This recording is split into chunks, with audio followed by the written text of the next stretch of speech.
आणि दरम्यान नाशिकची बंडखोरी रोखण्यासाठी मंत्री उदय सामंत नाशिकमध्ये दाखल झालेत। विधान परिषदेची जागा शिवसेनेला मिळाल्यानं भाजपचे गणेश गीते, त्यांचे बंधू गोकुळ गीते, राष्ट्रवादी काँग्रेसचे गोरख बोडके, विष्णुपंत म्हैसदुधे यांनी अर्ज दाखल केलेले आहेत। तर गोकुळ गीते यांना पाठिंबा देण्याची तयारी विरोधकांनी दाखवल्यामुळे उदय सामंत संकटमोचक बनून रात्री उशिरा तातडीनं नाशिकमध्ये दाखल झालेत। उदय सामंत आज काही नेत्यांच्या भेटी घेऊन बंडखोरी रोखण्याचा प्रयत्न करणार आहेत।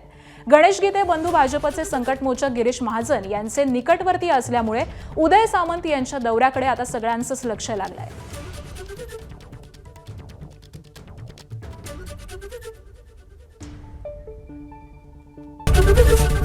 एबीपी माझा, उघडा डोळे बघा नीट।